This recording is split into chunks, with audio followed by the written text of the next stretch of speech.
Bonjour à tous, petite vidéo rapide à propos de la mise à jour 0.71.2 contenant l'événement Surge.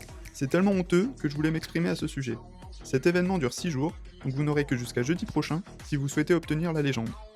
Parmi les défis, 3 victoires successives, jouer 10 matchs consécutifs sans prendre de carton, ou marquer 10 buts avec un milieu. Réaliser 7 lobes sera l'ultime défi pour décrocher Garincha. Comment ça fonctionne? Selon que vous prenez ou pas le pass premium qui coûte 1000 LP, vous avez des récompenses différentes sur les 10 défis. Ceux de gauche si vous ne souhaitez pas passer à la caisse, sinon ceux de droite, en fonction Garincha 88 ou 92. Vous remarquerez aussi que les défis 8 et 9 offrent la même récompense pour les premiums ou de base. C'est tout bonnement scandaleux. J'ai testé, il faut savoir que les défis ne sont pas cumulatifs. Par exemple, pour les défis 1 et 2, qui sont jouer 5 matchs et gagner 7 matchs, vous serez obligé de réaliser 12 matchs au minimum. Et de même pour les défis suivants. C'est donc pas moins de 70 matchs environ qui vous attendent si vous voulez obtenir la légende. Une bonne moyenne de 10 matchs par jour pour les meilleurs d'entre vous.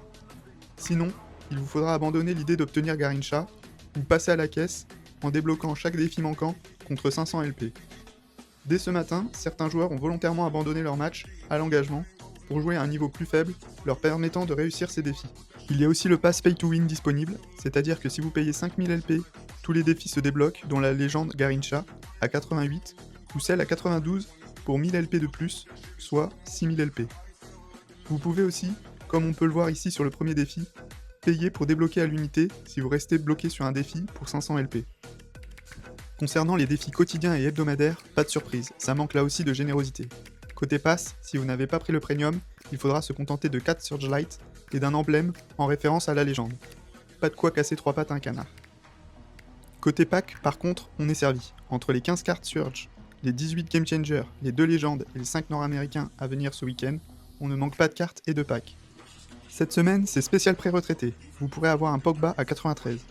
Élu comeback de l'année 2025, alors qu'il n'a pas encore joué un seul match titulaire avec AS Monaco, il est donc le joueur le mieux noté de Ligue 1 au milieu de terrain. Quant à Milner, c'est tout simplement le meilleur joueur du jeu puisqu'il est le seul avec la note de 95. Non, ce n'est pas un rêve, Joseph, on se moque de nous. Côté Game Changer, rien à noter de particulier. On les remercie gracieusement de proposer des achats via Poussière d'étoiles. Pour ma part, avec 7 packs achetés, soit 5250 poussières, j'ai eu Somerville et Blint. Je vous laisse juger sur ce coup.